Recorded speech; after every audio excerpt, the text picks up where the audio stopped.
Hello అండి. ఈరోజు మన కిచెన్లో చాలా ఈజీగా సింపుల్గా హెల్తీగా చేసుకునే 2 రకాల బ్రేక్ఫాస్ట్ రెసిపీస్ని ఎలా చేయాలో చూపించబోతున్నానండి.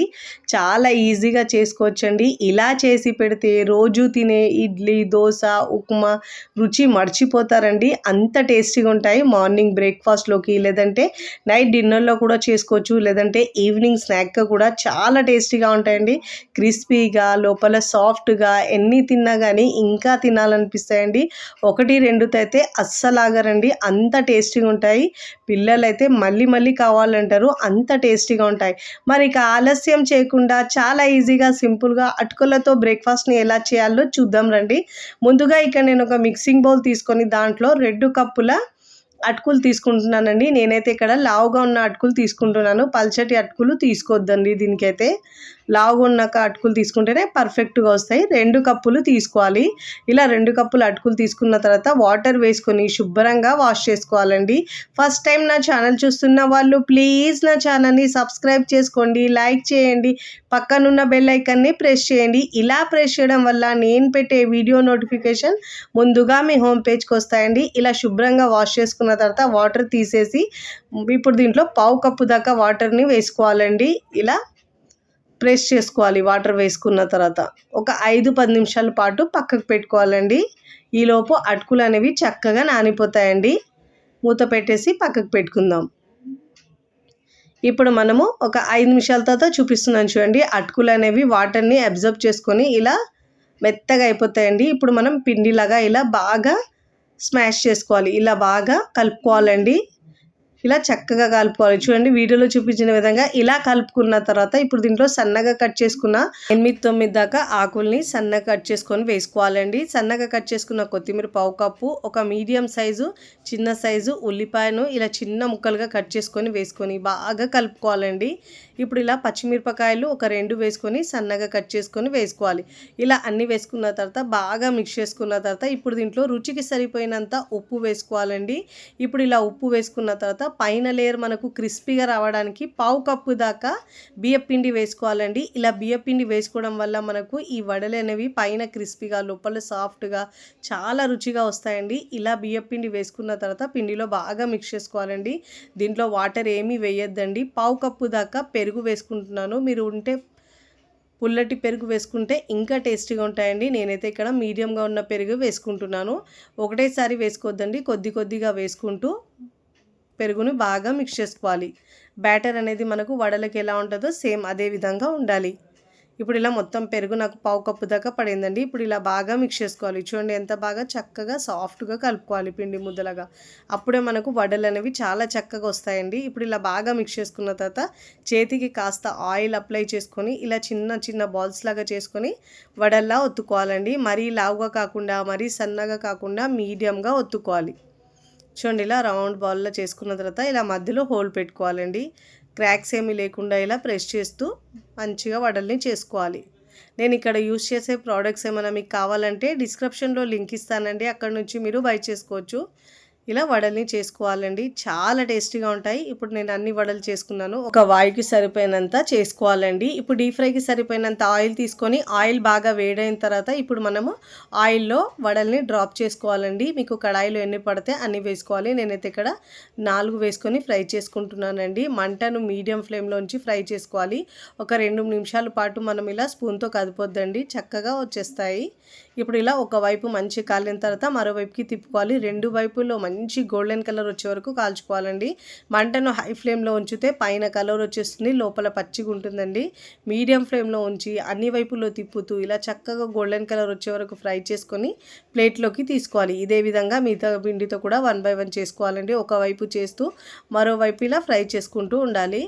ఇలా 1 by 1 నేను అన్నీ ఫ్రై చేసుకున్న తర్వాత సర్వింగ్ ప్లేట్లోకి సర్వ్ చేసుకుంటున్నాను. చాలా ఈజీగా, సింపుల్గా, టేస్టీగా చేసుకునే ఈ అటుకులతో మీకు బ్రేక్ఫాస్ట్ నచ్చితే తప్పకుండా ట్రై చేయండి.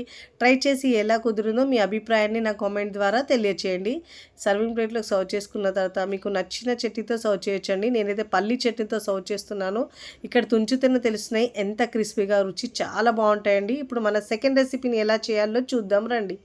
ముందుగా ఇక్కడ నేను ఒక మిక్సింగ్ బౌల్ తీసుకొని అన్ని కొలతలు ఒకదాంతోనే తీసుకోవాలండి. 1 కప్పు అలసందలు తీసుకున్నానండి. నేను ఇక్కడ వైట్‌గా ఉన్నవి తీసుకున్నాను. మీరు కావాలంటే రెడ్ కలర్‌లో ఉంటాయి కదండీ, అవైనా తీసుకోవచ్చు. 1/2 కప్పు బ్రౌన్ రైస్ తీసుకున్నాను.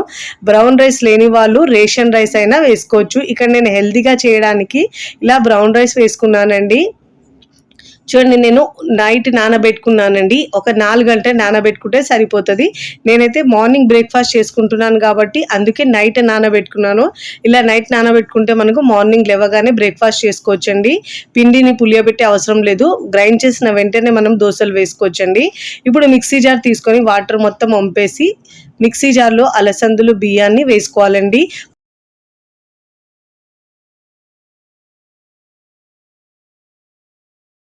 అండి ఇలా అలసందలు బియ్యం వేసుకున్న తర్వాత 1 ఇంచ్ అల్లం వేసుకోవాలండి. ఒక పచ్చిమిరపకాయని ఇలా తుంచి వేసుకోవాలి.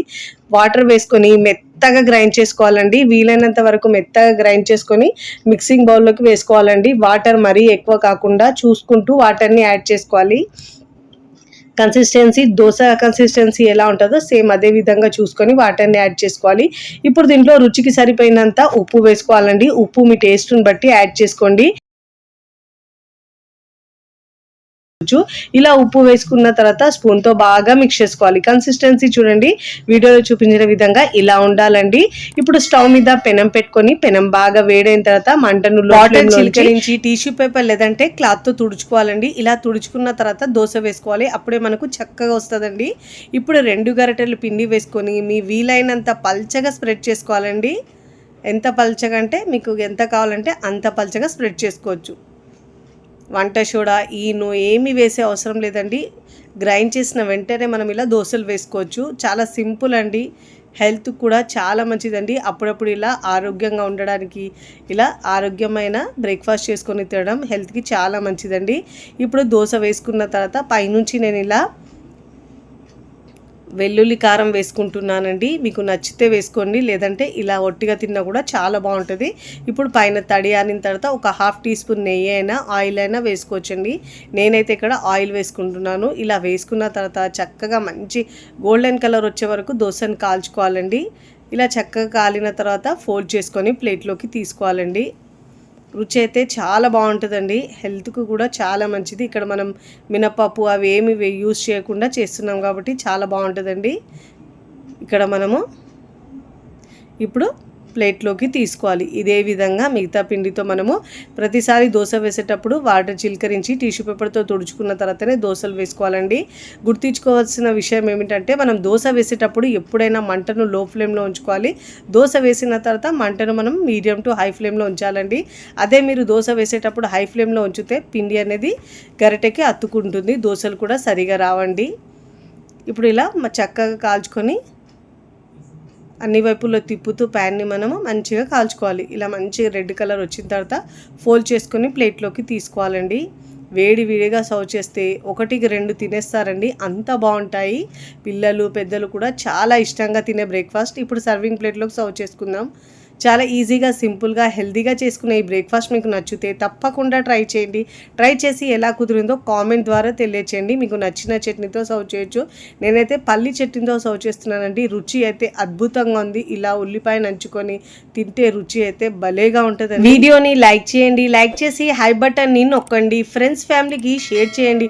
మరికొన్ని టేస్టీ సింపుల్ క్విక్ రెసిపీస్ కోసం నా ఛానల్ని సబ్స్క్రైబ్ చేసుకోండి.